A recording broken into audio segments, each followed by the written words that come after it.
Kami po ay nananawagan sa lahat ng mga senador na dagdagan ang budget sa agrikultura. Kasi sobra po kahirap ang pagsasaka. Hindi lang po yung mechanization, yung sobrang init po. Yan, nakikita nyo po.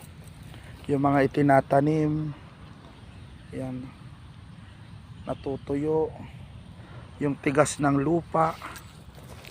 Yan, sabi nga ng mga magsasaka kung kahirapan ang solusyon, ay kasipagan ang solusyon sa kahirapan. Saan kami nagkulang? Yung paa po ng farmers, yan, nakaboots ka. So yung bigat halos 3 kilo. Kung malalaki pang boots, 5 kilo, 10 kilo na yung paa mo. Hindi ka na makapaglakad. Tapos sobrang init. Yung mga itinatanim, yan, nangunguluntoy. Mahal ang patubig. Kulang sa patubig. Mahal ang mga gamit sa pagtatanim. Tapos sobrang mura kung bilhin sa farmers. Ayan, oh, natutuyo na. Sa sobrang init.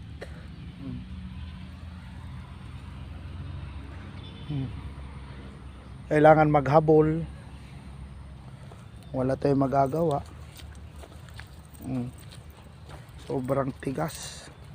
So hindi lang po yung maging maalwan yung pagtatanim. Suportahan din natin yung kalusugan, pinansyal, mga pautang, at saka yung mga aging farmers makakuha rin ng mga atensyon, na mabigyan din sila ng priority ng subsidiya, ng tulong sa health, dahil ang tinitingnan lang natin is yung pagtatanim. Pero yung sitwasyon ng buhay, tingnan mo yung seedling nga, oh, natutuyo sa sobrang init habang nagtatanim. Walang pahinga ang mga farmers sa pagtatanim para mapakain yung milyon-milyon. Kaya yung mga dapat na nagsasabing ganito, ganyan sa pagsasaka, subukan na padala sila sa mga field. Yung ating mga senador na kumukontra, yung mga bumabatikos sa ginagawa ng agriculture sector.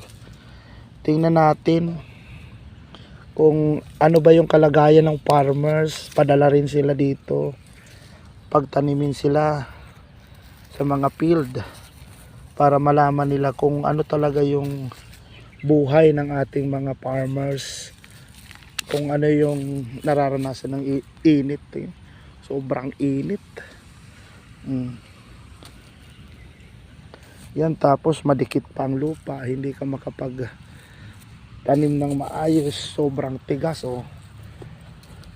Trinaktora na. Hindi lahat ng lupa sa Pilipinas maganda. Paano naman yung sobrang dikit na kanito? Pero patuloy pa rin yung farmers.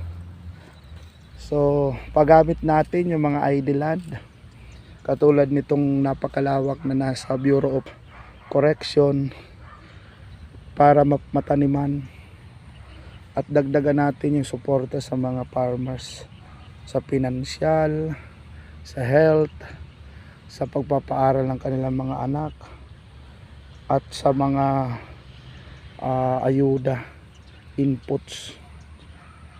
Bye bye.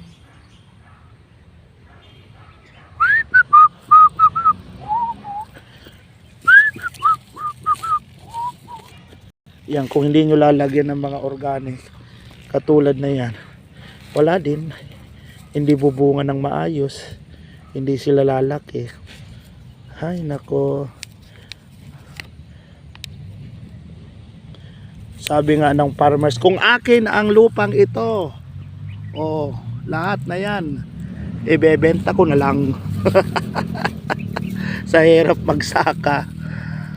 Woo! Buhay nga naman, oh.